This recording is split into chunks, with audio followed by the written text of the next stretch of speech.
9वीं class है ना। हमने अभी तक जितना कुछ पढ़ा है उसको एक बारी रिवाइज करते हैं। दिलुबा आप मुझे बताएं एक बारी कि आपको क्या स्क्रीन दिखाई पड़ रही है, मेरी आवाज़ क्लियर आ रही है?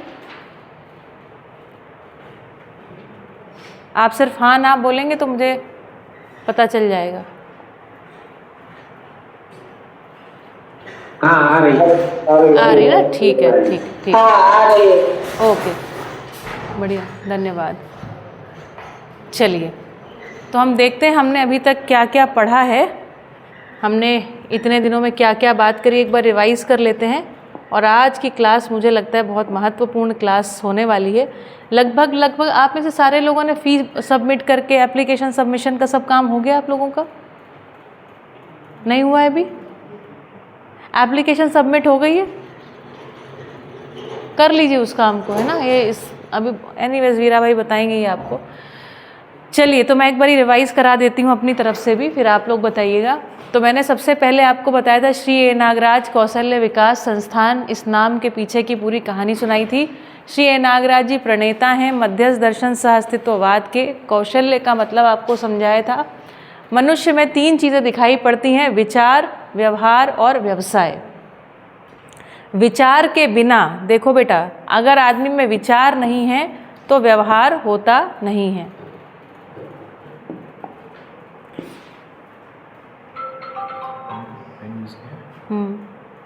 ये पेन ठीक है, इसको एडिट करने का एक बटन दबाना, एडिट। अच्छा, ये कैसे हो गया चालू?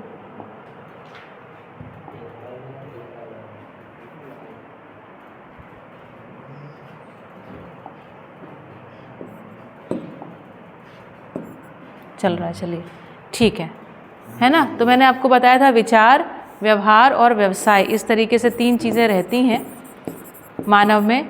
विचार के बिना व्यवहार और व्यवहार के बिना व्यवसाय होता नहीं है। अब थोड़ी आगे बातों को रखती हूँ आपके। विचार मतलब मानसिकता, है ना। विचार मतलब मानसिकता। तो मानसिकता के साथ मुझे ये काम करना है, यदि आदमी के मन में ही ना हो कि मुझे ये काम करना है, तो फिर वो उस काम को करने में आलस्य, प्रमाद आदि दिखाता है। होता है ना आलस, उस काम को हम करते नहीं हैं। इसी प्रकार व्यवसाय मतलब प्रकृति के साथ जो हम काम करते हैं, अगर मन ही नहीं है तो उस काम को हम करते नहीं हैं। तो विचार, जब व्यवहार होता है, मानव की परस्परता में जो हम करते हैं उसमें विचार रहता ही है, हमारी मानसिकता रहती है। इसी तरीके से व्यवसाय जो मानव और प्रकृति की परस्परता में होता है उसमें भी विचार रहता ही है। जैसे प्रकृति के हमको सुरक्षित रखना है, इस विचार के साथ एक प्रकार की खेती होती है। प्रकृति को हमको नष्ट करके अधिक से अधिक लाभ या उत्पादन ले लेना है, ये भी एक दूसरे प्रकार का विचार है। जब विचार में रहता है कि प्रकृति में संतुलन रखना है, तो जो व्यवसाय है वो दिखाई पड़ता है ऑर्गेनिक खेती, है ना, नेचुरल खेती, इस प्रकार का व्यवसाय दिखाई पड़ता है। जब विचार में रहता है अधिक से अधिक मुनाफा कमाना है, बाकी दुनिया भाड़ में जाए, तो उसकी खेती अलग प्रकार की दिखाई पड़ती है। जब विचार में रहता है अच्छी वस्तु को लोगों को उपलब्ध कराना है, उसका व्यवसाय अलग प्रकार का दिखाई पड़ता है। अगर दिमाग में रहता है हमको अधिक से अधिक लाभ कमाना है, वस्तुएं सेवा भोगनी है, तो फिर अलग प्रकार का व्यवसाय दिखाई पड़ता है। ये ठीक, ये बात पकड़ में आती है। तो आदमी जब व्यवहार करता है, जो व्यवसाय करता है, उसके मूल में विचार रहता ही है। बिना विचार का कोई आदमी इस अस्तित्व में है ही नहीं। तो हम जब किसी को देखते हैं ना, तो कहते हैं बेटा पता चल रहा है तुम्हारे दिमाग में क्या चल रहा है। हम उसके व्यवसाय, उसके व्यवहार के आधार पर उसकी मानसिकता को बड़ी आसानी से देख पाते हैं। फिर मैंने आपको बताया था व्यवसाय में निपुणता, व्यवहार में कुशलता और विचार में पांडित्य, है ना। इंटेलिजेंस यहाँ पर पता चलती है, और इस इंटेलिजेंस को बढ़ाने का या इस इंटेलिजेंस को स्थापित करने का तरीका क्या है? एजुकेशन। तो हमारा सारा काम मूलतः कहाँ होगा? विचार में। और अपने आप क्या चीज़ अच्छी हो जाएगी? व्यवहार और व्यवसाय। तो कुशलता पूर्वक आप प्रस्तुत होंगे, मतलब मानव की परस्परता में अच्छे तरीके से हम प्रस्तुत हो पाएंगे, ठीक है। और मानव प्रकृति के साथ तो अच्छे होने का बाकी कोर्सेज का डिज़ाइन है ही, ये पूरा संस्थान उसी के लिए समर्पित है ना। वो सारे कोर्सेज आपको दूसरे लोग पढ़ाएंगे आकर के, जो दूसरे फैकल्टीज़ होंगे। तो मेरा काम जो है मूलतः ये रहेगा, पांडित्य के ऊपर काम करना और कुशलता, कौशल्य के ऊपर काम करना। बाकी जो निपुणता वाला भाग है वो बहुत सारे और अच्छे से अच्छे लोग आपको पढ़ाएंगे। ठीक, कुशलता का मतलब कुशलता कहाँ दिखाई पड़ती है? बिहेवियर में। और निपुणता कहाँ दिखाई पड़ती है? स्किल में। फिर मैंने बात करी विकास का मतलब क्या है? चेतना का विकास। चेतना मतलब विचार का विकास, विचार में दृष्टि का बदल जाना। तो यहाँ पर प्रिय हित लाभ के स्थान पर न्याय धर्म सत्य, इस दृष्टि का उदय हो जाना, ये है चेतना का विकास। इन पे बहुत लंबी अभी बातचीत चलती रहेगी रोज़ रोज़, धीरे धीरे आप समझ जाएंगे। शुरू में आपको लगेगा ये नए नए शब्द हैं, लेकिन ये शब्द आपको अच्छे बहुत लगेंगे। मैं ठीक कह रही हूँ ना? ये बात, शब्द अच्छे लग रहे हैं आपको, धीरे धीरे पकड़ में आ जाएंगे, है ना। और संस्थान का मतलब मैंने बताया था पूर्णता के अर्थ में स्थान, ऐसा स्थान जहाँ पर पूर्णता हो, है ना। विचार में आ जाए समाधान, व्यवहार में हो जाए न्याय, और व्यवसाय में हो जाए व्यवस्था। व्यवस्था से चारों अवस्थाओं में जो व्यवस्था, संतुलन स्थापित हो जाए, इसको कह रहे हैं पूर्णता के अर्थ में स्थान। ये पूर्णता हमको चाहिए। विचार में जब तक हमारे समाधान नहीं होता, समस्या बनी रहती है, तब तक हमारा विचार क्या होता है? चलते रहता है, चलते रहता है, चलते रहता है। विचार में द्वंद्व बना रहता है, उलझन बनी रहती है, और उलझन को कोई चाहता नहीं है। चाहते क्या है? समाधान। तो विचार में समाधान को या पांडित्य को या इंटेलिजेंस को या न्याय धर्म सत्य को स्थापित करने का नाम है शिक्षा। ठीक, इतनी हमने बात करी थी। और फिर आपको बताया था कि जो शिक्षा है उसमें एक और चेंज आप देख पाओगे, कंपटीशन के स्थान पर कोलैबोरेशन। साथ में मिलजुल करके हम काम कर पाएँ, साथ में मिलजुल करके रह पाएँ, इसके लिए शिक्षा होनी चाहिए, ना कि कंपटीशन के लिए। क्योंकि जितनी शिक्षा बढ़ती गई उतना ही लोगों में स्ट्रेस बढ़ता चला गया, क्योंकि शिक्षा में कहीं ना कहीं कंपटीशन या प्रतिस्पर्धा का बीज होने के कारण ईर्ष्या और द्वेष का हमने पोषण कर दिया। चाहते क्या है? सारे हमारे बच्चे कैसे रहें? माता पिता से भी पूछिए आप तो क्या चाहते हैं हमारे बच्चे कैसे रहें? स्नेहपूर्वक। कहते हैं ना, प्यार से रहा करो, लड़ाई मत किया करो, झगड़ा मत किया करो, ठीक है। लेकिन अब टीचर से भी पूछिए तो भी वही बोलेगा, है ना। लेकिन आपका पूरा जो सिस्टम है, जब रैंकिंग सिस्टम आता है ना कि कौन नंबर 1 आया, कौन नंबर 2 आया, और जिसके नंबर कम आए उसको पता चला क्लास से बाहर मुर्गा बना के खड़ा कर दिया, है ना। ये सब होता है कि नहीं होता है? अभी आपके साथ पता नहीं होता, हमारे तो कई बार नंबर अच्छे नहीं आते तो क्लास के बाहर खड़ा कर देते थे। ये सब रहता है ना। तो एक्चुअली सिस्टम इस तरीके का डिज़ाइन हो गया, और अपेक्षा हो गई कि स्नेहपूर्वक जिए, ये तो कभी होने से रहा। इसलिए शिक्षा में बदलाव की आवश्यकता, इसलिए आपके सिलेबस में बदलाव करने की आवश्यकता महसूस हुई। उसको एडमिट कर लेंगे ना मेरा भाई। ठीक, उसके बाद हमने और बात करी। फिर मैंने आपको निपुणता, कुशलता, पांडित्य को समझाने का प्रयास किया। मानव मतलब पूरी की पूरी मानव जाति। मानव जाति का मतलब इस मानव जाति में आज तक जो कोई भी पैदा हुआ है वो सब, हर नर नारी, हर बालक, हर बालिका, हर बच्चा, हर बूढ़ा, है ना। मानव बराबर मानव जाति। फिर मैंने आपको बताया निपुणता, कुशलता, पांडित्य, इसको तो रिवाइज कर दिया। मानव मिल करके जब प्रकृति के ऊपर काम करते हैं उसको बोलते हैं व्यवसाय। मानव की परस्परता में जिस तरीके से निभते हैं उसको बोलते हैं व्यवहार। पांडित्य कहाँ रहता है? विचार में। विचार मतलब मानसिकता। तो एक मानसिकता है प्रिय हित लाभ के आधार पर, और दूसरी है न्याय धर्म और सत्य के आधार पर। शिक्षा का काम है कि न्याय धर्म सत्य, ये जो दृष्टि है, इस दृष्टि का उदय हो जाए। आप लोग नोट्स में लिखिए, सारे लोग नोट्स में लिखें। शिक्षा बराबर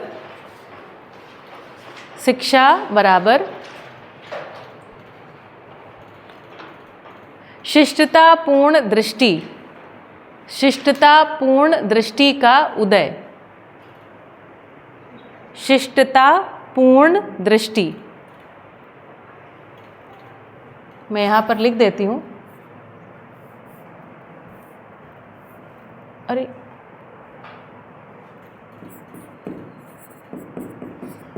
शिष्टतापूर्ण दृष्टि, शिष्टतापूर्ण दृष्टि का उदय ही शिक्षा है।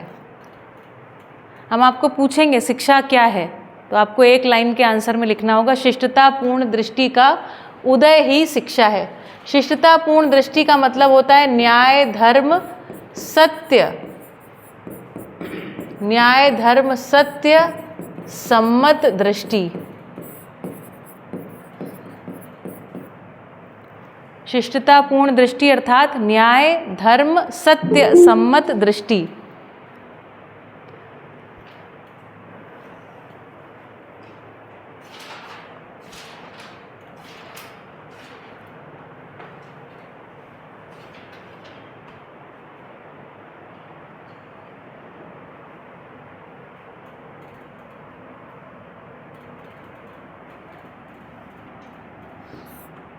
ठीक है, अब देखो विचार जो है सत्य से प्रेरित हो जाता है, सत्य से प्रेरित या सत्य से समाधानित। सत्य से प्रेरित जब विचार होता है तो व्यवहार में अपने आप न्याय हो जाता है और व्यवसाय में अपने आप चारों अवस्थाओं का धर्म हम बना के रख पाते हैं।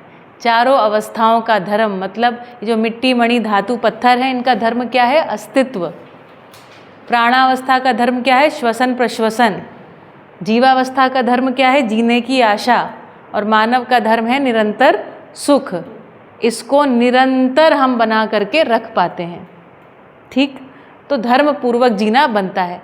मध्यस्थ दर्शन सहअस्तित्ववाद के अनुसार धर्म की परिभाषा क्या लिखाई थी, याद है किसी को? कल लिखवाई थी, कल या परसों, बताओ बेटा।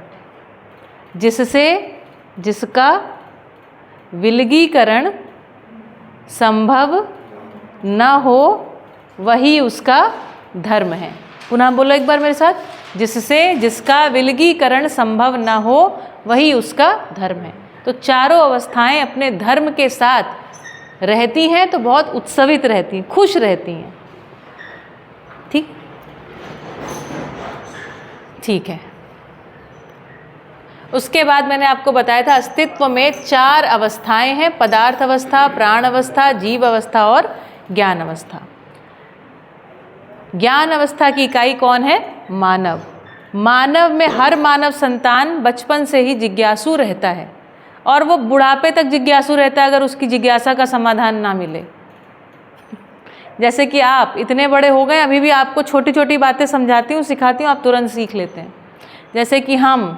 जैसे कि बहुत सारे बूढ़े लोग, वो सब उनको बहुत सारी ये सब बातें बताते हैं ना कि अस्तित्व में उपयोगिता, पूरकता का सिद्धांत है आदि, तो कहते हैं अरे वाह, तो हमको पता ही नहीं था, ये तो हमें तो बहुत अच्छा समझ में आया। जैसे कोयले का बताते हैं ना, कोयले का उदाहरण आप लोगों को बताया, ऐसे ही मैं बहुत बूढ़े बूढ़े लोगों को ये बात बताती हूँ तो कहते हैं अरे हमने तो ऐसा सोचा ही नहीं था कि कोयला और पेट्रोलियम जो है ताप संतुलन के लिए वस्तु हैं। हमको तो यही लगता था कि ईंधन है ना, हम सबको भी तो यही लगता था, यही सिखाया गया, यही बताया गया। ठीक है, तो इतनी हमने और बात करी। फिर देखो बेटा क्या बात की है, मध्यस्थ दर्शन सह अस्तित्ववाद। वाद का मतलब मैंने आपको बताया था क्या होता है? विचार। वाद का मतलब विचार। मध्यस्थ दर्शन सह अस्तित्ववाद। मध्यस्थ का मतलब होता है, मध्यस्थ को मैंने और समझाऊं थोड़ा सा। मध्यस्थ है विचार में मध्यस्थ। रुको जरा, अभी इसको कलर चेंज करें।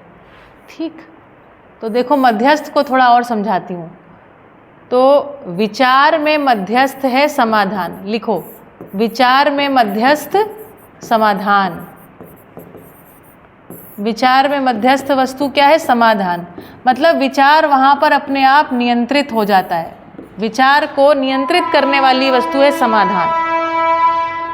समाधान का मतलब समझण, गुजराती में कहें तो। समाधान એટલે समझौता नहीं।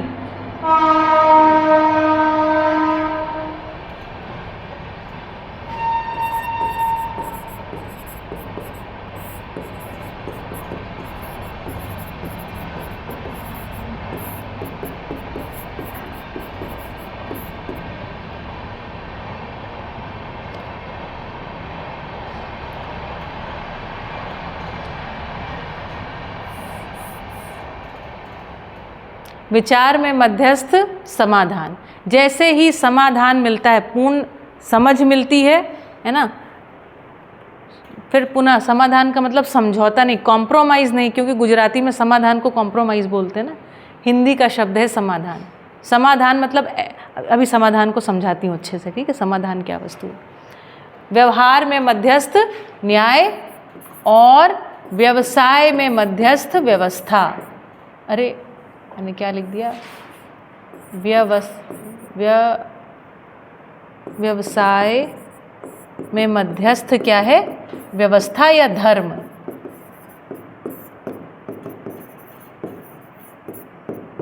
ठीक, ये है मध्यस्थ।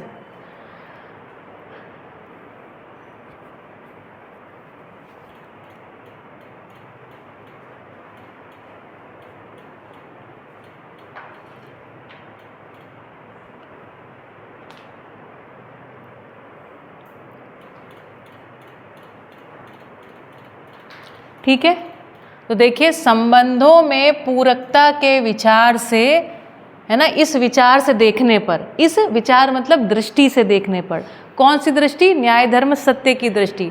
तो न्याय धर्म सत्य की दृष्टि से देखने पर विचार में मध्यस्थ समाधान दिखाई पड़ता है, व्यवहार में मध्यस्थ न्याय दिखाई पड़ता है और व्यवसाय में मध्यस्थ व्यवस्था दिखाई पड़ती है। और जब हम अपने सारे बच्चों को, जब हम अपने सारे लोगों को हम ये दर्शन करा देते हैं, ये दर्शन करा देते हैं, तो क्या होता है, पूरे अस्तित्व में निरंतर सुख बना रहेगा कि नहीं बना रहेगा। जब हम इन उपयोगिता पूरकता, मान लो अभी तक हम ये समझ ही नहीं पाए, सोचिए इतने वैज्ञानिक मिल करके इतनी सी बात नहीं समझ पाए हैं कि जो कोयला और पेट्रोलियम धरती से खोद खोद के निकाल रहे हैं और उसको फ्यूल समझ लिए हैं, वो वस्तु वास्तव में ताप को पचाने वाली वस्तु थी। फ्यूल के लिए बहुत सारी और चीज़ें ऑलरेडी अस्तित्व में उपलब्ध हैं, जैसे कि सोलर जो है ना, ये जो पत्तियाँ होती हैं ना बेटा, हर पेड़ की पत्ती सोलर पैनल है। चमका कि नहीं चमका? हर पेड़ की पत्ती सबसे बढ़िया सोलर पैनल है। पूछो कैसे? पत्ती जो है सूर्य की ऊर्जा को सोखती है, सोख करके उससे भोजन बनाती है, उससे फल फ्रूट बना देती है, आप उसको खा लेते हैं और आपको ऊर्जा मिल जाती है। बताइए कितना बढ़िया डिज़ाइन है। ताप को पचाती है। कार्बन डाइऑक्साइड जो हम अपने लंग्स से निकालते हैं, चूँकि प्रकाश संश्लेषण की क्रिया होती है तो कार्बन को अपने तने में रख लेती है, आपके भोजन में प्लेस कर देती है और ऑक्सीजन को छुट्टा कर देती है, अलग कर देती है बढ़िया डिज़ाइन कि नहीं है? सूरज का सारा ताप पचाने का काम ये पेड़ पौधे कर रहे हैं। इनकी पत्तियाँ असली सोलर पैनल हैं और बिना किसी, आप देख रहे हैं अभी हम लोग जो सोलर पैनल बना रहे हैं, उस सोलर पैनल को बनाने के लिए न जाने कितना खनन करना पड़ रहा है, न जाने कितनी हम माइनिंग कर रहे हैं। तो जितना कोयला पेट्रोलियम निकाल के हम अव्यवस्था कर रहे थे, उससे अधिक अव्यवस्था पता चल रहा है कि हम सोलर पैनल बना के कर रहे हैं। अभी भी हम ऊर्जा, संतुलनकारी ऊर्जा के विकल्प पता नहीं लगा पाए हैं ठीक से। पता तो वैसे लग गए हैं, उसको हम लोकव्यापीकरण नहीं कर रहे हैं। क्यों? क्योंकि हमारे मानसिकता में क्या, विचार में क्या समा गया है? लाभ की मानसिकता, लाभ का उन्माद छाया हुआ है।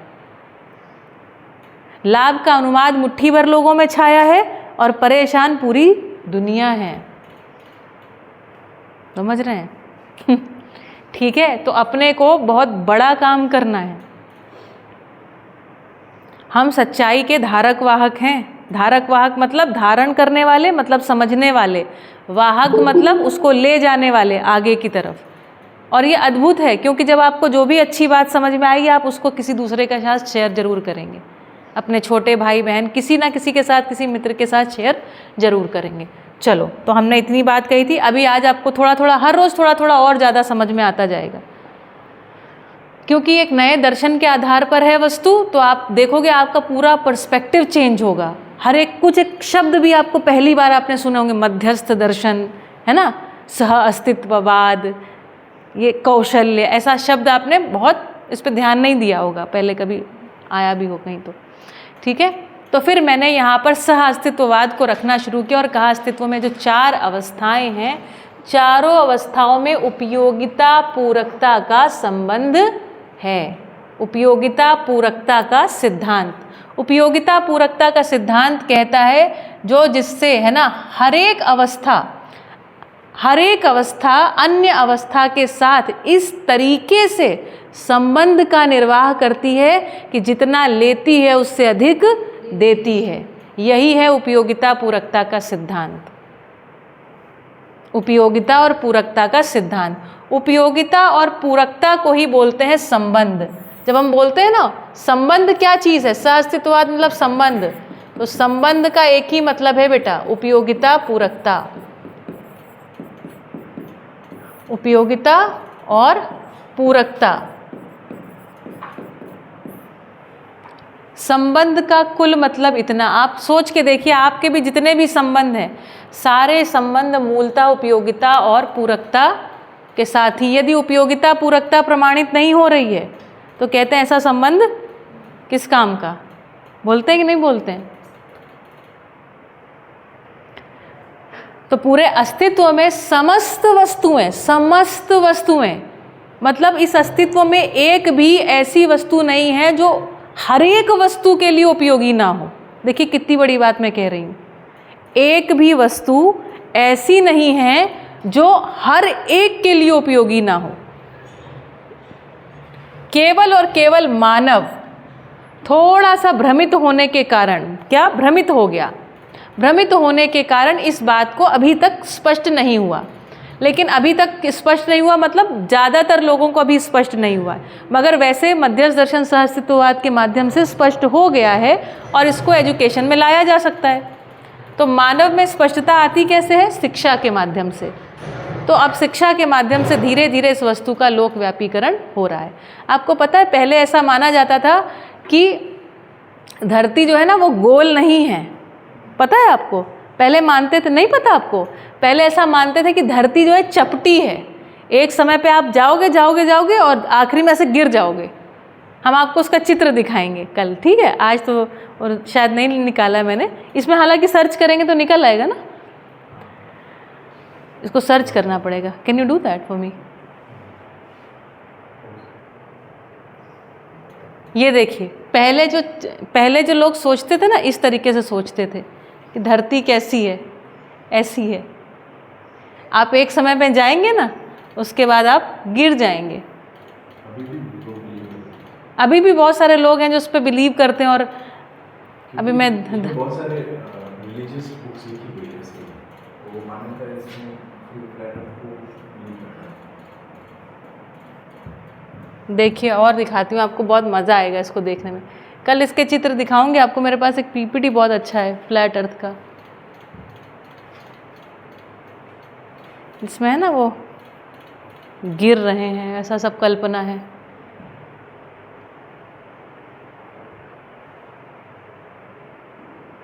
हाँ देखिए, इस तरीके की कुछ कल्पना है।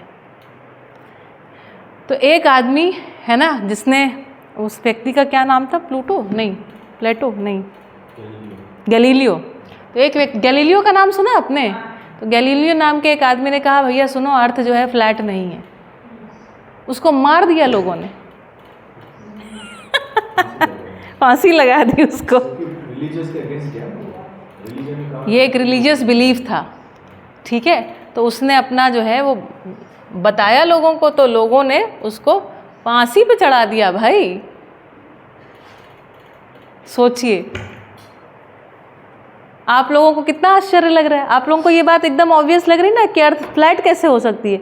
नहीं तो पानी गिर नहीं जाएगा ग्रेविटी के बारे में भी तब तक नहीं सोच पा रहे थे, है ना? ऐसी बड़ी सारी मान्यताएं जो है ना मानव जाति में रहती हैं, और मानव जाति अपनी आस्था जिसको ऐसे चिपका के बैठ जाते हैं, उसके बाद अगर उसके अगेंस्ट कोई ऐसी बात है तो कहते हैं अरे ऐसे कैसे हो सकता है। सोचिए, उस व्यक्ति को उन्होंने फांसी लगा दी भाई, कि तुम ऐसी बात कैसे कर सकते हो। और अभी अपने पास इतना विकसित होकर के हम लोग पहुंच गए हैं कि बाहर से जा कर के हम लोगों ने, मतलब अर्थ के बाहर क्षेत्र में जा कर के हमने फ़ोटोज़ निकाली हैं और दिखाई पड़ रहा है कि अर्थ जो है। अच्छा, आपको एक और बात बताऊं, जो पृथ्वी है ना वो गोल नहीं है। क्या बोलते हैं उसको? जेस्ट्रॉइड, ऐसा कुछ एक शब्द, जियो समथिंग, कुछ अलग उसका है। एक ऐसे पत्थर जैसी, ऐसे एकदम नारंगी की तरह गोल नहीं है। वो गोल पानी के अंदर। पता है आपको ये बात? जीव, पता नहीं क्या ना शब्द याद नहीं आ रहा है, अर्थ शेप, रुकिए इस पे है ना, ढूंढना भी बड़ा कहाँ है। It is called oblate spheroid. ठीक है, धरती एकदम नारंगी की तरह ऊपर से चपटी और ऐसे गोल, ऐसे पढ़ाते हैं ना आपको, लेकिन वो ऐसी नहीं है, आप गूगल सर्च करिए। ठीक है, तो बहुत सारी आपको ऐसी वास्तविकताएं जो वास्तव में अभी पढ़ाई भी जा रही, गूगल कुछ और कह ही रहा है देखिए, लेकिन आपके टेक्स्ट बुक में आज भी लिखा है नारंगी की तरह ऊपर से चपटी और इधर से गोल है, यही पढ़ा रहे हैं। ठीक है, तो इट्स एन ऑब्लेट स्फेरॉइड। अभी क्या करूं, कैसे जाऊं वापस? ठीक, सहअस्तित्ववाद की रोशनी में इस पूरे अस्तित्व को व्यवस्था स्वरूप में देखने का प्रयास किया गया। मैंने आपको बताया पदार्थ अवस्था, पदार्थ अवस्था में रूप गुण स्वभाव धर्म, कल 4 चीज़ों को पढ़ा रही थी, रूप गुण स्वभाव धर्म और अनुषंगीयता। तो इसको मैंने पढ़ाया, पदार्थ में मिट्टी मणि धातु पर पत्थर आदि है ना, इसमें भौतिक रासायनिक क्रियाएं रहती हैं। जो आप फिजिक्स पढ़ते हो, जो आप केमिस्ट्री पढ़ते हो, वो क्या चीज़ है? पदार्थावस्था के बारे में। उसके बाद जैसे ही आप बायोलॉजी पढ़ते हो, वो क्या है? प्राणावस्था के बारे में। उसके बाद पढ़ते हो जूलॉजी, जंतु विज्ञान, वो क्या है? जीवावस्था के बारे में। फिर पढ़ते हैं एंथ्रोपोलॉजी, वो शायद आपने नहीं पढ़ा होगा, एंथ्रोपोलॉजी मतलब मानव विज्ञान। ऐसे ही हम पढ़ते हैं। मानव में जो विचार आदि के बारे में बात होती है उसको बोलते हैं साइकोलॉजी, मनोविज्ञान। तो मानव ने इन सब चीज़ों का अध्ययन करने का प्रयास किया ही है लंबे समय से। पिछले 100-150 सालों में इन सब चीज़ों पर बहुत प्रयास हुए, लेकिन सटीक निष्कर्ष पर आदमी नहीं पहुंचा। जहाँ जहाँ नहीं पहुंचा उन सब चीज़ों को हमें करेक्ट करके चलने की आवश्यकता है। वो सटीक निष्कर्ष पर नहीं पहुंचा, ये मैं कैसे कह सकती हूँ? ये इस बात का प्रमाण है कि हम कोई भी काम कर रहे हैं, है ना, और हम उसको ठीक से नहीं कर पा रहे हैं, वो बिगड़ जा रहा है। इससे हमको ये समझ में आ जाता है कि हमको वो स्पष्ट नहीं है कैसे करना है। जैसे आप भोजन बनाएं, जैसे आपको रोटी बनानी हो, आप रोटी बनाओ और ठीक ना बने तो मुझे पता चल जाएगा ना कि आपको रोटी बनाना नहीं आता है। हम लोग इसी तरीके से पूरी धरती के साथ जीने का प्रयास कर रहे हैं, है ना, परिवारों में जीने का प्रयास कर रहे हैं, जी नहीं पा रहे हैं। पूरी धरती को हम लोग इस कगार पे ले आए कि धरती ख़त्म हो जाए, और आदमी तो इस कगार पर खड़ा ही है कि उसको लगता है कि इससे अच्छा तो मौत भली। संबंधों में इतना हालत ख़राब है ना। तो संबंधों को ना धरती के साथ समझा और ना ही हमने मानव के संबंधों को सही से समझा। तो 7 संबंध मानव में हैं जो उनको पढ़ाएंगे, और धरती के साथ क्या संबंध है वो पढ़ाएंगे। वो आपके सिलेबस का हिस्सा बना दिया। सिंपल है ना। जो नहीं समझ में आया वो समझा दिया जाए, बाकी तो आप लोग होशियार हैं ही, है कि नहीं? ठीक है, तो हमने इस तरीके से 4 चीज़ों को आपको रखा था, है ना। ज्ञानावस्था की इकाई में मैंने कहा था मानव जहाँ जहाँ सही है वहाँ वहाँ ठीक चल रहा है, और जहाँ जहाँ सही नहीं है वहाँ पर समझने की आवश्यकता है। तो समझने की आवश्यकता है, इसलिए मैंने कहा हम जानबूझ के गलती नहीं किए, इसके स्थान पर जानो बूझो सही करो। एक ये आपको स्लोगन दिया है मैंने, ये मुझे बहुत अच्छा लगता है स्लोगन, हमने खुद ही बनाया है, जानो बूझो सही करो। हम कब तक अपनी गलतियों का रोना पीटना करते रहेंगे? ठीक है।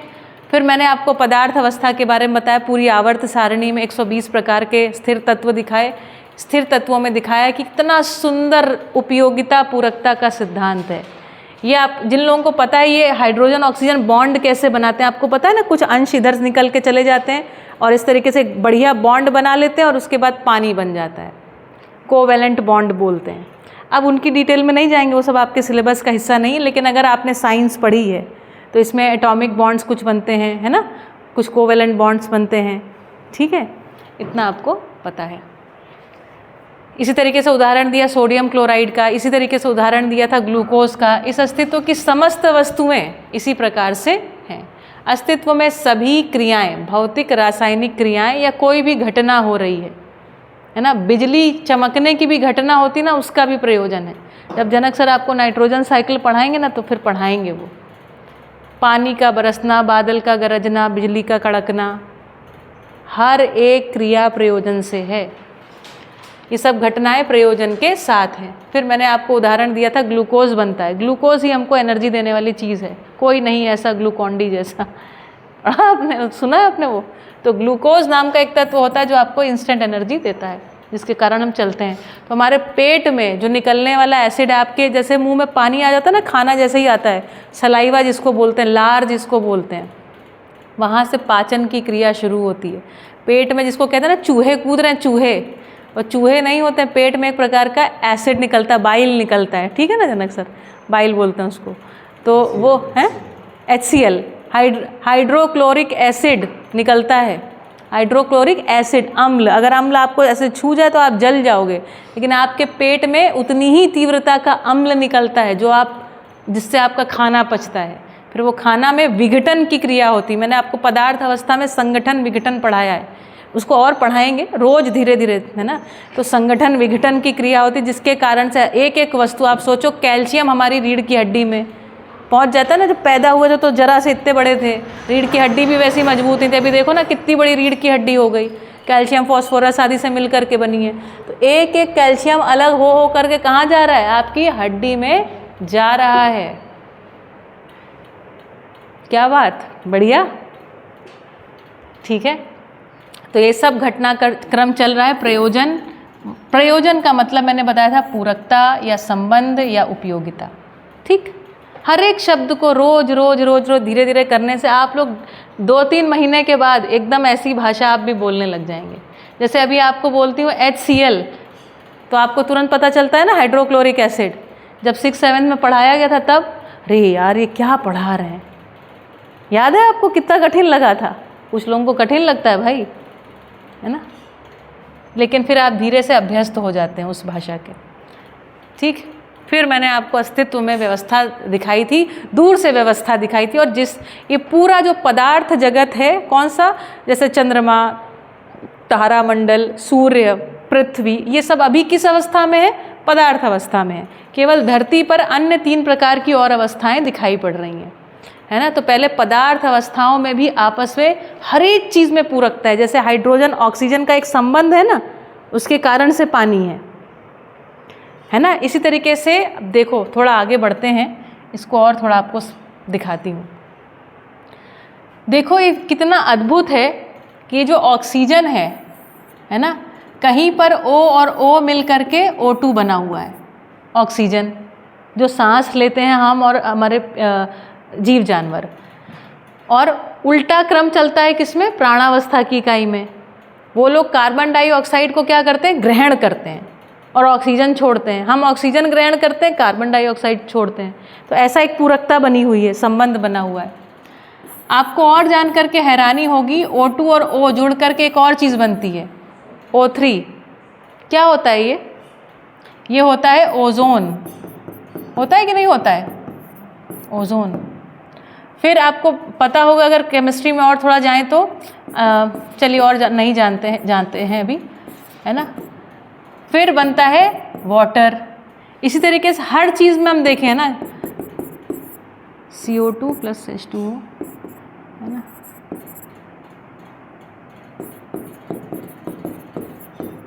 मैं डिटेल में नहीं जाऊंगी, थोड़ी कठिन हो जाएगी वरना केमिस्ट्री है, लेकिन मैं आपको ये यहाँ पर बताना चाहती हूँ, इस अस्तित्व में न जाने कितना ऑक्सीजन है, इस धरती पर न जाने कितना ऑक्सीजन है, लेकिन सारा का सारा ऑक्सीजन सारे के सारे हाइड्रोजन से क्रिया करके पानी नहीं बना है।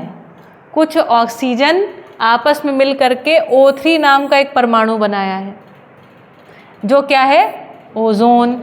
ओजोन लेयर क्या करती है? ये धरती है ना, तो धरती से कुछ दूरी पर क्या है? ओजोन नाम की एक परत है। ये ओजोन नाम की परत क्या करती है जानते हैं? बताओ क्या करती है? छन्नी है ये, छन्नी, गहनी बोलते हैं ना, छन्नी, ये छन्नी है। और ये छन्नी क्या करती है? वही किरणें जो कि इस धरती पर रहने वाले पेड़ पौधे, जीव जानवर और मानवों के लिए पोषणकारी हैं। क्या है? पोषणकारी हैं, उनको ही आने देती है। केवल जितना यहाँ से आता है उसका केवल 99% को रिफ्लेक्ट कर देती है, 99% को बोलती है गेट आउट। केवल इस छन्नी से 1% इधर आता है पार, और ये जो केवल 1% पार आता है, इतने में ही ये धरती में एक सुंदर व्यवस्था बनी हुई है। तो ये जो ओजोन की लेयर है ना, ये जानते हैं क्या करती है? संरक्षण प्रदान करती है। इसको आपने पढ़ा होगा एक और शब्द, सुरक्षा कवच। बहुत बढ़िया। तो अस्तित्व में संरक्षण नाम की क्रिया हो रही है। पदार्थावस्था, पदार्थ है ना ओजोन, तो पदार्थावस्था में संरक्षण देने की तरफ गति है। हर चीज़ें ऐसे रैंडम नहीं है, यहाँ पर सब कुछ व्यवस्था के अर्थ में सजा हुआ है। तो पदार्थावस्था में भी संरक्षण का क्रियाकलाप। प्राणावस्था को आपको मैंने शायद एग्जाम्पल दिया कि नहीं, जैसे मूंगफली होती है ना, मूंगफली के ऊपर एक मैंने बताया सुरक्षा कवच। वो मकाई होती है ना, मकाई, उसके ऊपर भी कवच। हर एक चीज़ के ऊपर आप देखोगे ना, बड़ा सुंदर डिज़ाइन है अस्तित्व में। तो पदार्थावस्था, प्राणावस्था, जीवावस्था में भी देखोगे कि कैसे कितना सुंदर डिज़ाइन है। देखो जैसे ये मच्छर वगैरह होते हैं ना, अपने छोटे छोटे लार्वा जैसे अंडे देते हैं, है ना। तो आप देखोगे ना, इनमें जिस तरीके से एक बच्चा बाहर आता है ना, उसकी प्रक्रिया को बहुत बदला। तो जैसे अंडा होता है ना, अंडा, तो उसमें अंडा बाहर आ जाता है गर्भ से पहले ही, है ना, जो अंडा होता है। तो अंडे को कोई भी जो जीव जानवर होते हैं वो उठा के लेके जा सकते हैं, अंडा टूट सकता है, इस तरीके से बच्चा जो है वो नष्ट हो सकता है। लेकिन अंडज के स्थान पर यदि पिंडज है, मतलब माँ के गर्भ में ही 9 महीना बच्चा पल रहा है, तो बच्चे की सुरक्षा बनी रहती है। जानते हैं अभी जो गरबा चल रहा है ना, गरबा, इसको हम गरबा बोलते हैं। नवरात्रि का जो त्यौहार है, नवरात्रि 9 देवियों की पूजा किया हमारी संस्कृति में, और गर्भ का त्यौहार मनाया। गर्भ जानते हैं किस चीज़ का त्यौहार है? संरक्षण का त्यौहार है, क्योंकि देवी माँ स्वरूप और माँ जो है जन्म देने वाली। तो जो गर्भ है ना, उसका उत्सव, संरक्षण का उत्सव, पोषण का उत्सव है ये नवरात्रि। बात पकड़ में आ रही है? इसीलिए वो जो गर्भ रहता है, उसके अंदर एक दिया रखते हैं। जो दिया है वो सब मानव संतानें हैं, और वो जो गर्भ है ना, जो दीपक वो रहता है, कलश जो रहता है, उसको हम प्रस्थापित करते हैं। ठीक है, चलिए। तो अस्तित्व की ये बड़ी सुंदर एक व्यवस्था मैंने आपको दिखाई। अस्तित्व में पोषण का और संरक्षण का क्रियाकलाप। क्या हुआ, जूम इन हो गया क्या? अरे बाबा। और संरक्षण का क्रियाकलाप चल रहा है। और चीज़ देखो बेटा, जो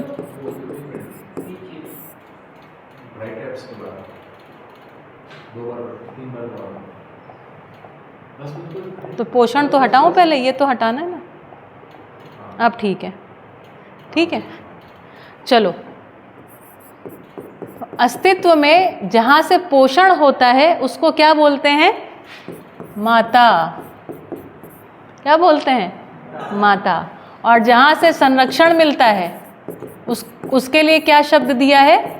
पिता। ये शब्द है, इसीलिए धरती क्या है? माता, और आकाश क्या है? पिता। बढ़िया, अच्छी बात लगी तो आप मेरे को बताइए कि आपको अच्छी बात लगी। तो अस्तित्व में पोषण संरक्षण का क्रियाकलाप नित्य नित्य चल रहा है, इसलिए धरती माता और आकाश को पिता कहा गया है।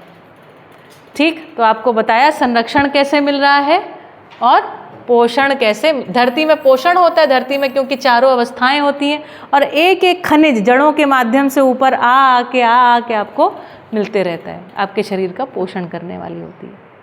ठीक है, बढ़िया। आप ये सब नोट्स बनाते जाइए, जितना मैंने कहा आपको मैं ब्रेक देती हूँ 5 मिनट का, नोट्स बनाएं। बाकी लोग जो ऑनलाइन जुड़े हैं वो भी नोट्स बनाएं। यहाँ पर कुछ चीज़ें और लिखी हैं आपको समझाने के आशय में।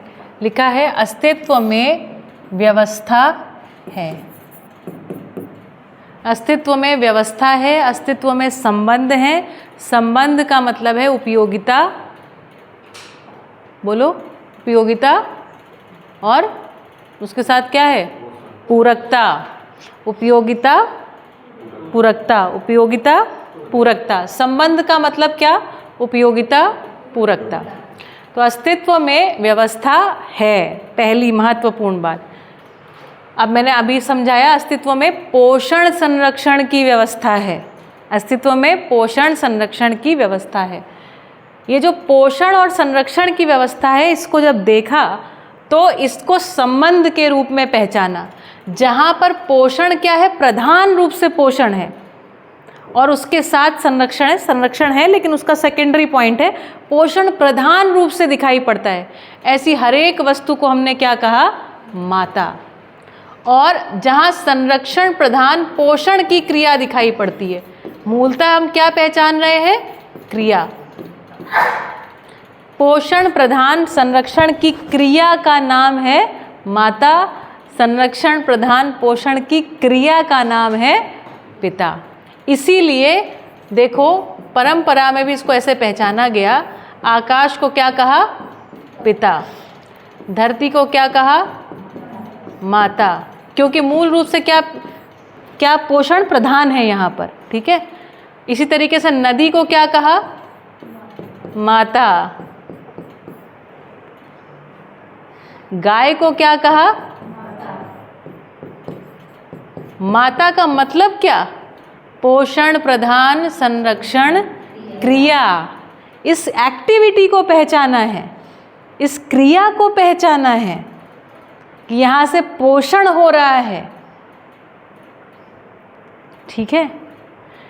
जहाँ पर संरक्षण प्रधान पोषण की क्रिया है, उसी क्रिया का नाम दिया है पिता, ठीक। तो इतनी सी बात मुझे और आपके सामने रखनी थी। तो ये माता पिता संबंध, मतलब माता और पिता क्या है? क्रिया है। पोषण प्रधान संरक्षण क्रिया का नाम क्या नाम है? पोषण प्रधान। संरक्षण क्रिया का नाम माता, और संरक्षण प्रधान पोषण की क्रिया पिता। तो अस्तित्व में माता पिता संबंध है, अस्तित्व में है। अभी तक हम लोग क्या सोच रहे हैं? सिर्फ हमारी माता या गाय के बच्चे की गाय माता, इतना ही सोच पाते हैं। अभी इसको हम देखते हैं तो पूरे अस्तित्व में ये हमको दिखाई पड़ता है, पोषण प्रधान संरक्षण की क्रिया। तो ये जो माता पिता भाई बहन मित्र मित्र आदि संबंध है ना, ये मैं आपको धीरे धीरे ऐसे ही दर्शन करा दूंगी कि क्या बात है, अस्तित्व इतना सुंदर है, ठीक। तो इसको लिख लिया आपने, या आप सभी को स्पष्ट हो गया? इसमें अभी कुछ और चर्चा की ज़रूरत है कि ये स्पष्ट लग रहा है? स्पष्ट लग रहा है, ठीक है। तो हमने कल कुछ बातें करी थी जिसमें हमने यहाँ पर अवस्था में कितनी अवस्थाएं बोली हैं? बोलो कौन कौन सी? पदार्थ, प्राण, जीव और ज्ञान। वाह भाई वाह। तो पहला ये तो सभी को आपका 1 नंबर तो तय हो गया। 4 अवस्थाएं अगर आपको याद है तो ये आपको तय हो गया। इसके बाद मैंने आपको बताया रूप, फिर आपको बताया गुण, फिर बताया स्वभाव, फिर धर्म, और फिर अनुषंगीयता। ये टेबल आपको बनाने के लिए पूछी जाएगी सीधी सीधी, कल का टेस्ट पेपर ही है ये, ठीक है। तो पदार्थ अवस्था किस रूप में दिखाई पड़ता है? वाह, मिट्टी मणि धातु पत्थर। फिर मैंने आपको सिखाया कि ये सारा जो रूप है, इस रूप की भी पूरकता है। इसका जो रंग है, इसका जो शेप होता है ना, आकार, या फिर इसका आयतन, या फिर इसका घन, जो भी इसका डिज़ाइन है, ये आकार आयतन घन के रूप में हमको ये पूरकता को देता है। ये धीरे धीरे दृष्टि आपकी खुलेगी। जैसे मैंने आपको कल पानी का रंग, बर्फ़ का रंग बदल जाता है। अद्भुत है ये बात। पानी का रंग अलग दिखाई पड़ता है, ठीक है। कोयले का रंग काला है, उसका एक प्रयोजन है, ठीक है। प्राण अवस्था किस रूप में दिखाई पड़ती है? पेड़ पौधे लता गुल्म आदि के रूप में। जीव अवस्था किस रूप में दिखाई पड़ती है? पशु पक्षी कीड़े मकोड़े आदि। और ज्ञान अवस्था किस रूप में दिखाई पड़ती है? मनुष्य या मानव के रूप में। बढ़िया। गुण अथवा क्रिया, ये परस्परता में क्या करते हुए दिखाई पड़ते हैं। गुण का मतलब होता है परस्परता में प्रभाव, या क्रिया क्या दिखाई पड़ती है। तो क्या क्रिया दिखाई पड़ती बताओ? रचना विरचना। ये लोग अपने, रचना विरचना का मतलब है बॉन्ड्स का बनाना, बॉन्ड्स का टूटना, बॉन्ड्स बनाना, बॉन्ड्स टूटना, बस इसी का मतलब है रचना विरचना, जिसको हम बोलते हैं केमिस्ट्री, वही है रचना विरचना। फिर ये क्या करते हुए दिखाई पड़ते हैं? श्वसन प्रश्वसन, मतलब सांस को लेना और सांस को छोड़ना। पशु पक्षी क्या करते हुए दिखाई पड़ते हैं? बोलो बोलो। वंश केंद्रित। मुझे कोई बताए वंश केंद्रित आहार विहार का क्या मतलब है? जैसे गाय का बच्चा होगा सिखाता है, शेर का बच्चा है तो वो मां सिखाता है। करेक्ट, वंश केंद्रित है ना, इसको सिखाना नहीं पड़ता है। ठीक, और मानव क्या करता हुआ दिखाई पड़ता है? बहुत बढ़िया। तो ये जो है ना, आदमी का बच्चा जो है ना, जो समझेगा, जो मानेगा, जो इसकी शिक्षा, समझदारी का मतलब जानते हो क्या होता है? बेसिकली शिक्षा। अगर पढ़ा दिया गया इस बच्चे को कि कोयला जो है वो फ्यूल है, ईंधन है, तो उसको जला के ख़त्म कर देगा। अगर इसी बच्चे को पढ़ा दिया गया कि जो कोयला है वो ताप संतुलन का, तो अब यही बच्चा क्या करेगा? उसका संरक्षण करने लग जाएगा। तो उसकी शिक्षा में, उसकी समझदारी में, है ना, जो डाल दिया गया उस पर आधारित क्या करता है? आहार विहार और व्यवहार। बहुत बढ़िया, आहार विहार कार्य और व्यवहार। तो जैसा इसको समझा दिया जाता है वैसा इसको ये समझ लेता है चीज़ों को। जैसे आप लोगों को समझा दिया था सवेरे उठ के बेटा ब्रश करना कंपलसरी है, ज़रूर सबको करना है। पहले सोचो ना, आदि मानव के ज़माने में तो दांत गिर ही जाते होंगे बहुत जल्दी सड़सड़ा के। ठीक है, आप लोगों को ट्रेनिंग दे दी जाती है, आप उसको सही से करने लग जाते हो, बने रहते हैं। ठीक है, अच्छा चलो अब स्वभाव की बात करते हैं। तो पदार्थ अवस्था का क्या स्वभाव है? संगठन विघटन, है ना। तो जहाँ पर भी रहता है, रचना विरचना में भागीदारी किस प्रकार से करता है? संगठन मतलब जुड़ के, और विघटन मतलब टूट के। आपने ना देखी केमिकल रिएक्शंस होती ना, उसमें कुछ चीज़ें कुछ जुड़ जाती हैं, कुछ हट जाता है। तो संगठन विघटन इसका स्वभाव है। प्राण अवस्था का क्या है? सारक मारक। इसका क्या मतलब होता है? सारक मतलब पोषण करने वाला, और मारक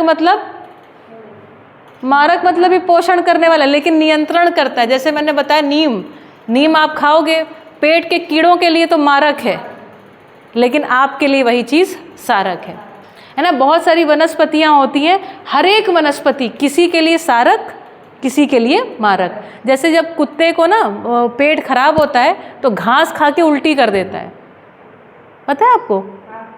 वंश केंद्रित आहार विहार, उसके डिज़ाइन में, सिस्टम में पता रहता है कि हमको घास खा लेनी है। वैसे कुत्ता घास नहीं खाता कि रोज़ खा रहा है अपना घास, आज खाना नहीं मिला तो घास खाए, ऐसा नहीं। घास उसकी दवाई है। और हम लोगों के लिए घास के बीज, मैंने बताया ना, गेहूँ जो है घास है, चावल घास है, हम लोग एक्चुअली घास ही खाते हैं, घास के बीज खाते हैं। ठीक है, हम घास के बीज खाते हैं। तो सारक मारक, बढ़िया। सारक और मारक मतलब, सारक मतलब पोषण करने वाला, मारने वाला। लेकिन ये हर एक चीज़, कोई चीज़ किसी के लिए सारक, किसी के लिए मारक हो जाती है।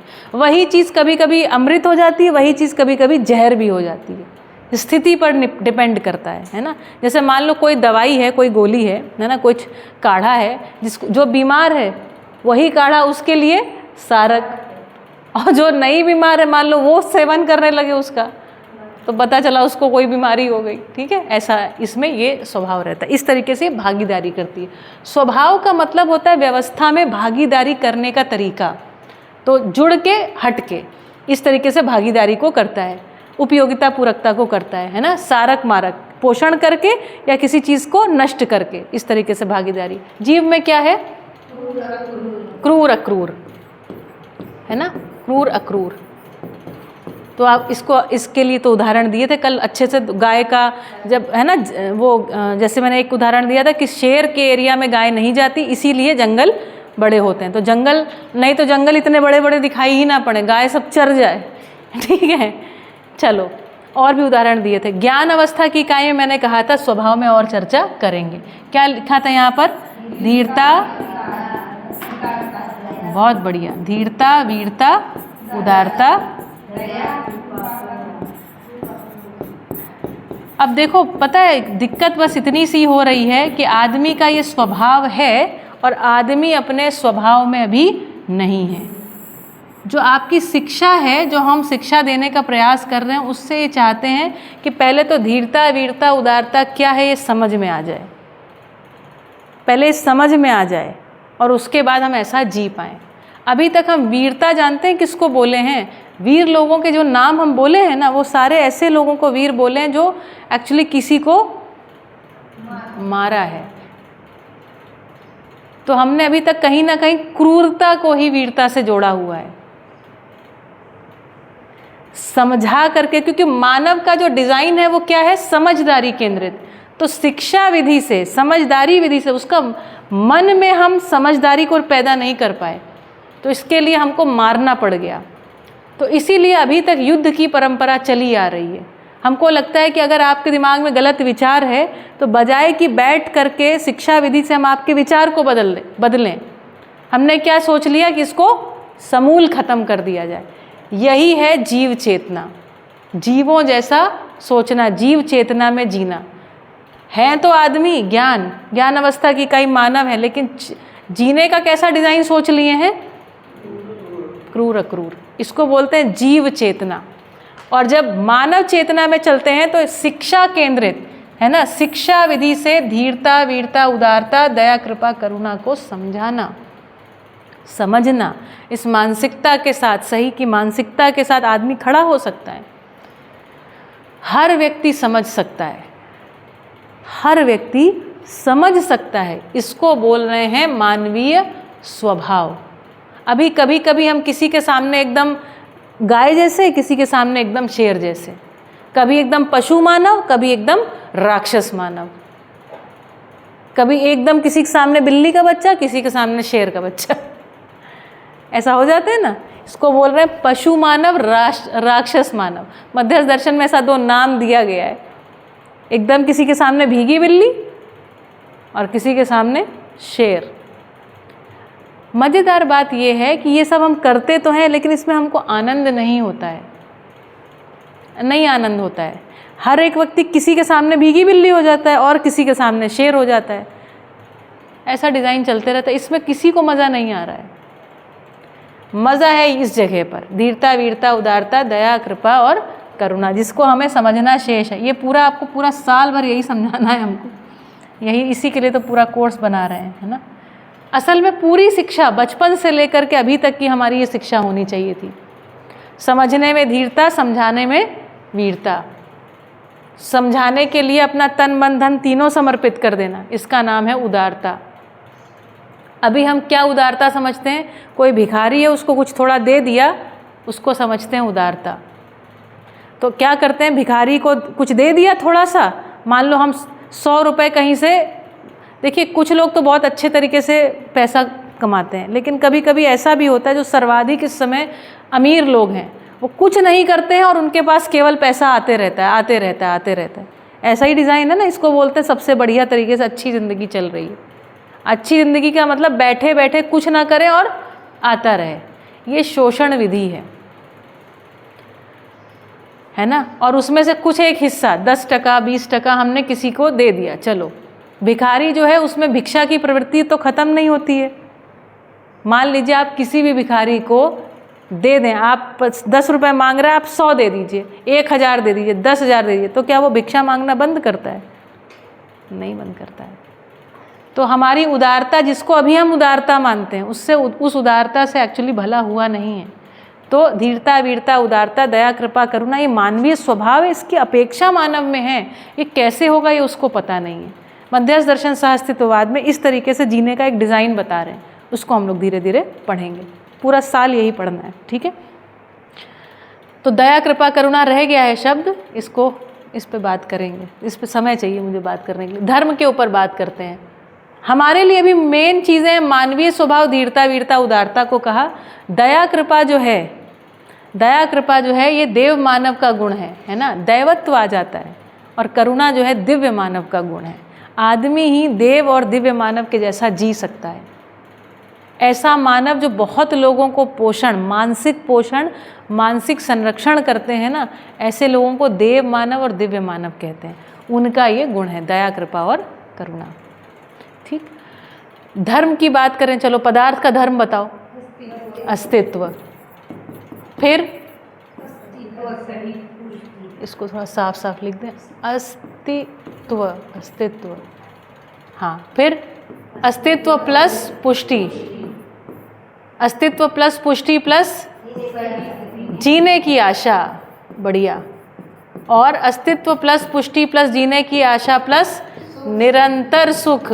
नहीं भाई, सुख नहीं, निरंतर सुख, एक भी क्षण का दुख नहीं।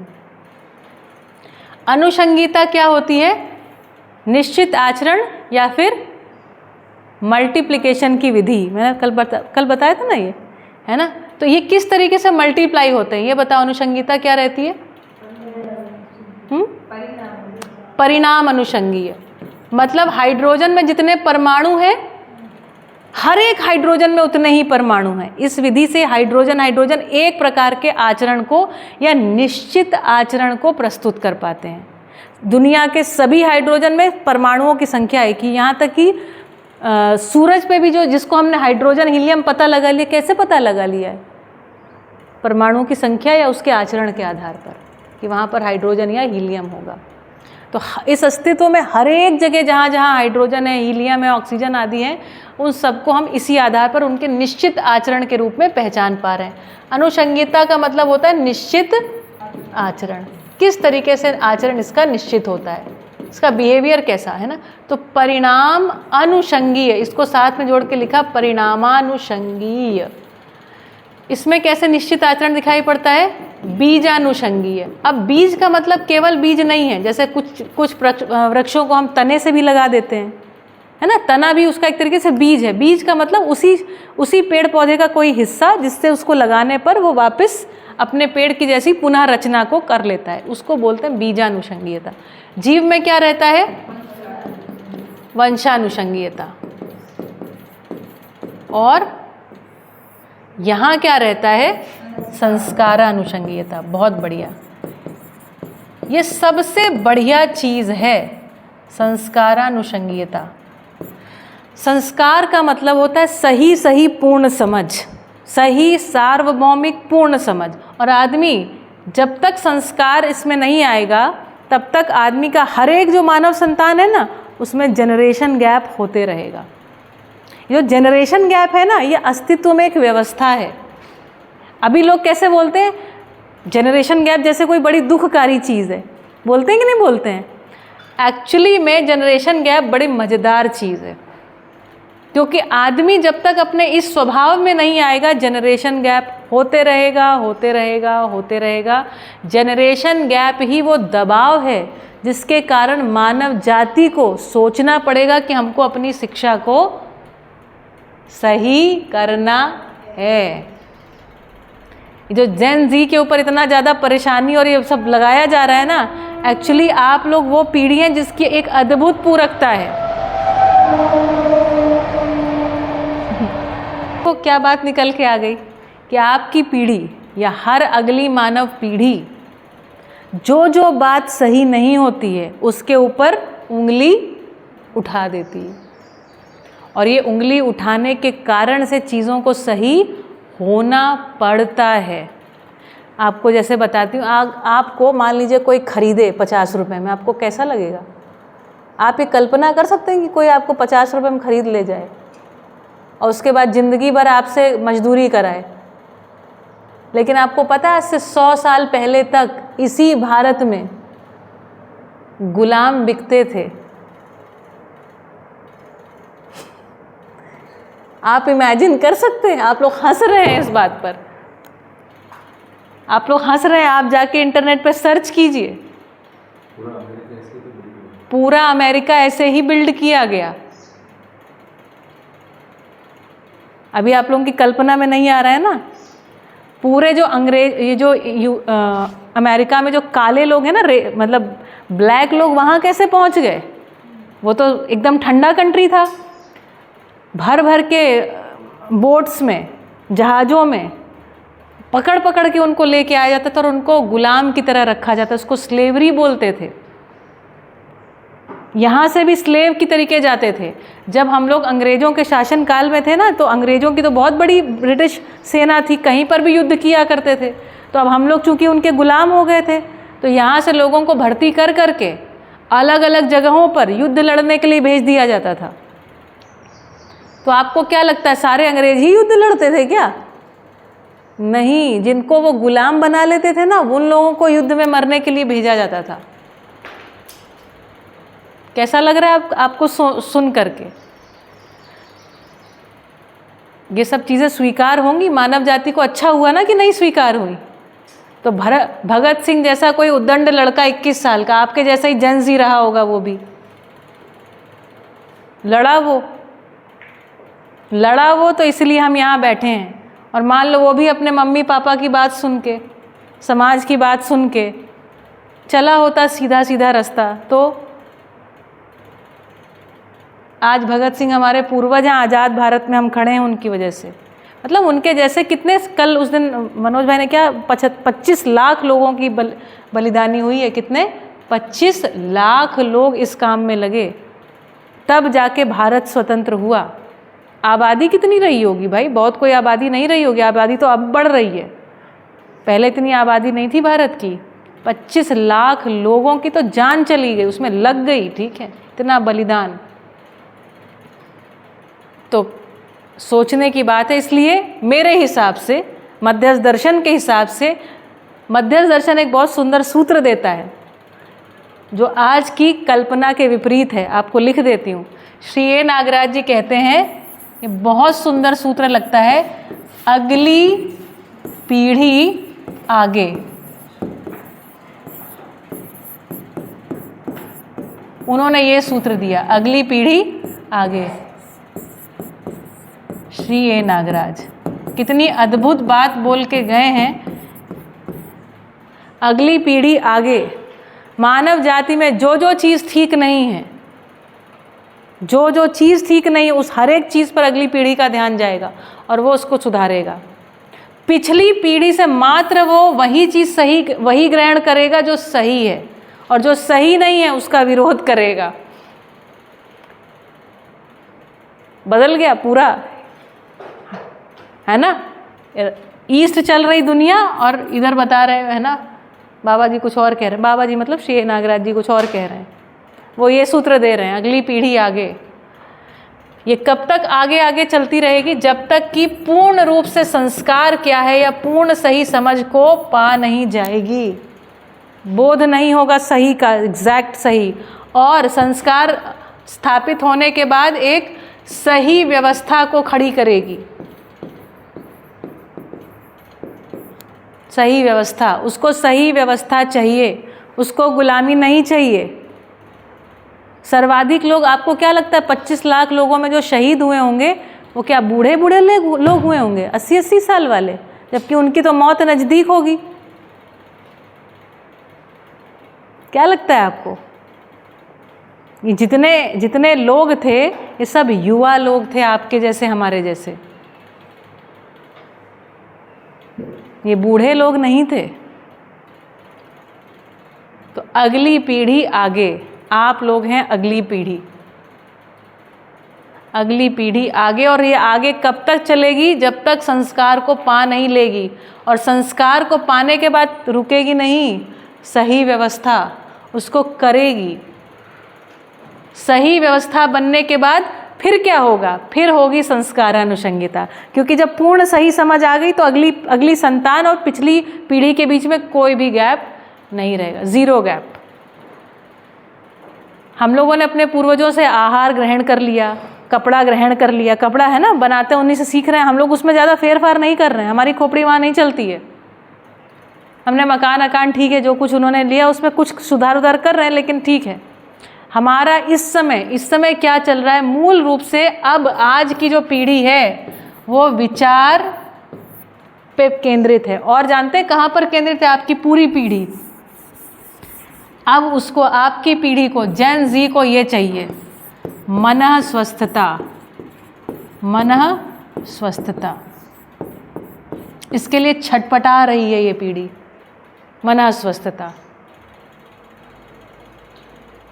शरीर के स्वास्थ्य बहुत समस्या है, लेकिन शरीर के स्वास्थ्य से ज़्यादा वो किसके लिए छटपटा रही है ये पीढ़ी? मन अस्वस्थता के लिए। और अब मन अस्वस्थता को आना होगा, इससे कम में ये पीढ़ी नहीं मानेगी। जैसे एक समय खाने को नहीं था ना, तो पूरी पीढ़ी ने दम लगा करके, हमारे पिताजी की पीढ़ी जो रही ना, उसने, आप लोगों ने भी सुना होगा, 3-4 जनरेशन पहले बड़ी दिक्कत होती थी खाने पीने की। एक पीढ़ी ने काम किया और उसके बाद खाने पीने के लिए जुटा लिया। उसके बाद एक पीढ़ी ने काम किया तो घर बना लिया, गाड़ी कर ली, है ना, ये सब कर लिया। घर, गाड़ी और खाने पीने, 3 चीज़ों की सुविधा हो गई। अब ये जो पीढ़ी है ना, उसके पास खाने पीने के लिए तो है, अब उसके पास, उसको ये चाहिए विचार में क्या चाहिए उसको? मन अस्वस्थता ये चाहिए। अगर ये नहीं मिलेगा, वो छटपटाती रहेगी, बिल्कुल भी ठीक से बिहेव नहीं करेगी। हम सोच रहे हैं इस पीढ़ी से हम व्यवहार करवा लेंगे, नहीं करवा पाएंगे। कोई भी बच्चा, कोई भी बालक, कोई भी दुनिया का कोई मानव संतान उदंड होता नहीं है। पहले दबाव था, खाना ही नहीं था पेट में तो कर रहे थे, कपड़ा नहीं था तन में तो उसके लिए रगड़ रहे थे, घर गाड़ी आदि नहीं था उसके लिए रगड़ रहे थे। अभी रगड़ना हो गया बंद। अब जो नहीं है, खालीपन तो तब भी था, खालीपन आज भी है, अब ये खालीपन को भरना होगा। अगर हमारी पीढ़ी इसके लिए तैयार नहीं होती कि आपके खालीपन को भरे, तो आपकी पीढ़ी बाज नहीं आएगी, मानेगी नहीं। इतनी सी बात है भैया। मन अस्वस्थता ये है कामना। ये ठीक मैं बोल रही हूँ कि मैं गलत तो नहीं बोल रही हूँ? आप लोग मेरी बात से सहमत हैं? मन अस्वस्थता चाहिए। विचार में मन अस्वस्थता का मतलब है समाधान। इसका मतलब है वो संबंधों में जीना चाहती है और संबंधों को समझे बिना मूक बधिर की तरीके, गूंगे बहरों की तरीके स्वीकार नहीं करेंगे। हमको किसी के, आप बोलो भाई इज्जत करो, इज्जत करो, पहले हमको सम्मान क्या है वो समझाओ, सम्मान क्यों करें हमको ये बताओ।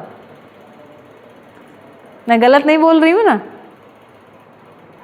अब हमको जब समझ में आ जाएगा सम्मान क्या है, सम्मान किस आधार पर करना है, उसी आधार पर सम्मान होगा। अब दिखावा नहीं चलेगा, चल नहीं रहा है, कभी भी नहीं चला है, लेकिन पहले लोग थोड़ा बहुत जैसे तैसे कर लेते थे।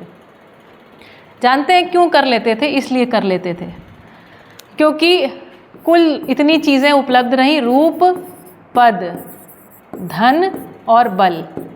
तो जिसके पास जो नहीं रहता था ना, बल मतलब बाहुबल, बाहुबल मतलब लोग, किसका कितना बड़ा समाज है आदि, ठीक है। धन बल मतलब तो पता है ना, रुपया पैसा घोड़ा गाड़ी, है ना, धन बल।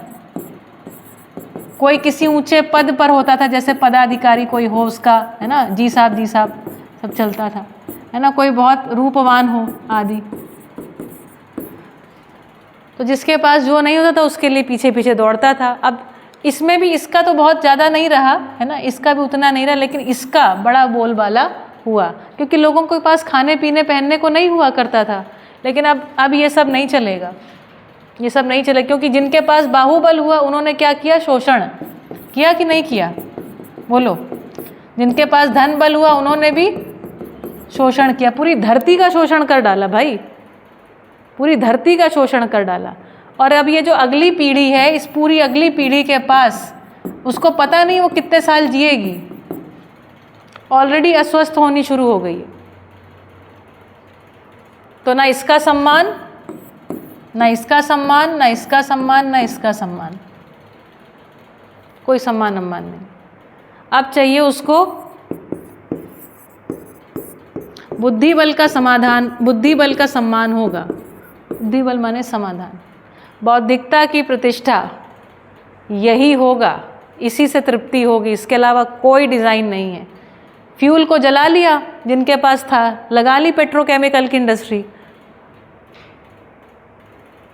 आप समझ रहे मेरा इशारा किसकी तरफ है? आपको पता चल रहा है? मैं बोल नहीं रही हूँ क्योंकि कैमरे में रिकॉर्ड हो रहा है।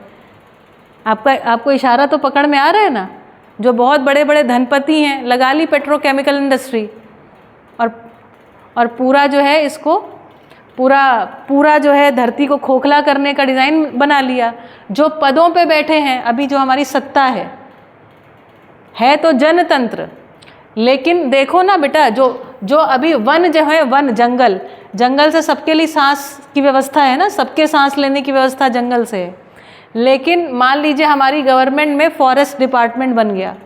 फॉरेस्ट डिपार्टमेंट क्या करता है? इसका मतलब है केवल फॉरेस्ट डिपार्टमेंट को फॉरेस्ट को काटने का अधिकार। तो फॉरेस्ट डिपार्टमेंट का काम होना चाहिए था फॉरेस्ट का संरक्षण या फॉरेस्ट को काटने का अधिकार। पहुंची बात? जो दूसरे जो एनर्जी वाला डिपार्टमेंट है उसका काम क्या होना चाहिए था? ऊर्जा संतुलन विधि से ऊर्जा को पहुंचाना या फिर पूरा जमीन को खोखला कर देना? संतुलन विधि से पहुंचाना। तो लोगों में अब ये सब चीज़ें स्वीकार नहीं होंगी, आपकी पीढ़ी नहीं स्वीकार करेगी।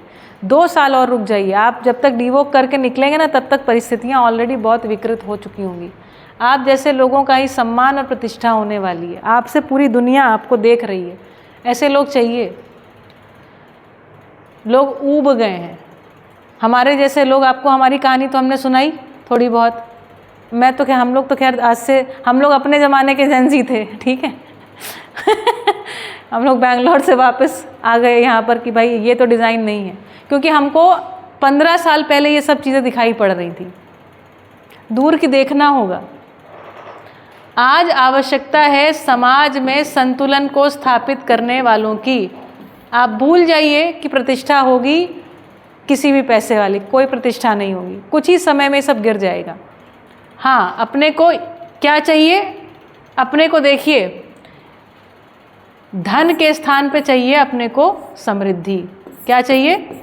समृद्धि। ये जो पूरा कोर्स है ना, समृद्धि का कैसा डिज़ाइन है वो आपको समझाएंगे। समृद्धि चाहिए, है ना। और इसके ये सब के स्थान पे अपने को क्या चाहिए, है ना। यहाँ पर मैंने कहा समाधान और दूसरी चीज़ समृद्धि।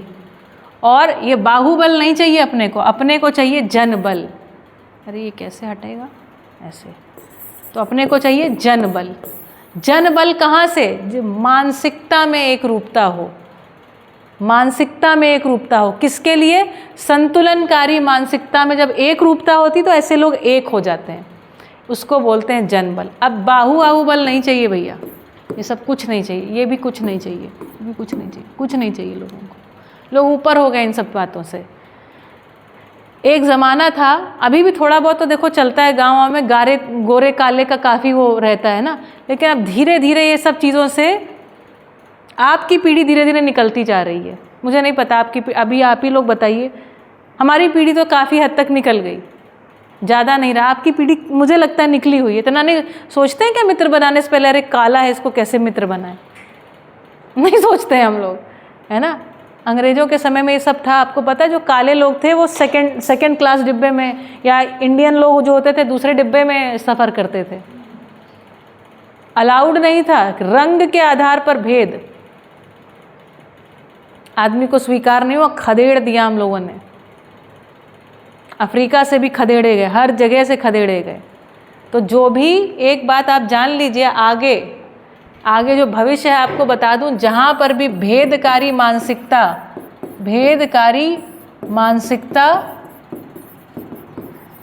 जो है ना, या आपकी जनरेशन को अस्वीकार है। अस्वीकार तो ये सभी को रही है, अस्वीकार तो किसी को नहीं हुई है, लेकिन ये आपकी जनरेशन का काम है, ये इस चीज़ को हटा देगी। भेदकारी मानसिकता, अस्वीकार, ये इसी जनरेशन में आएगा, बस कुछ ही साल की बात है, ठीक है। तो जेन ज़ी की पूरकता ये है। अगली पीढ़ी आगे, अगली पीढ़ी आगे, अगली पीढ़ी का कुल एक काम, उसको चाहिए उसके विचारों में समाधान, उसको विचार में समाधान चाहिए, व्यवहार में क्या चाहिए? न्याय चाहिए, और व्यवसाय पूर्वक क्या चाहिए? व्यवस्था चाहिए। व्यवस्था का मतलब क्या चाहिए? चारों अवस्थाओं में संतुलन। चारों अवस्थाओं में मतलब पदार्थ, प्राण, जीव और ज्ञान, चारों अवस्थाओं में संतुलन। ये कभी कभी मैं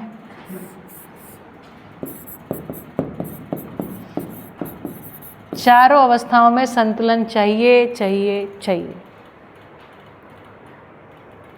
और जिसको बोलते हैं ना जिंदगी में स्कोप कहाँ है, स्कोप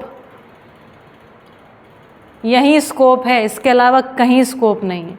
जो इसको पाएगा वही प्रतिष्ठित होगा समाज में, जो इसको नहीं पाएगा वो पाने के लिए आतुर कातुर रहेगा। आतुर कातुर समझते हैं क्योंकि भड़बड़ाना समझते हैं, अंदर से बहुत स्थिति खराब रहती है। विचार में समाधान चाहिए, व्यवहार में न्याय चाहिए, और व्यवसाय में एक आखिरी बात आज की क्लास की और कर देती हूँ। मैंने कहा था समाधान समझा दूंगी आज, ठीक है, ताकि एक अपना यूनिट पूरा हो जाए।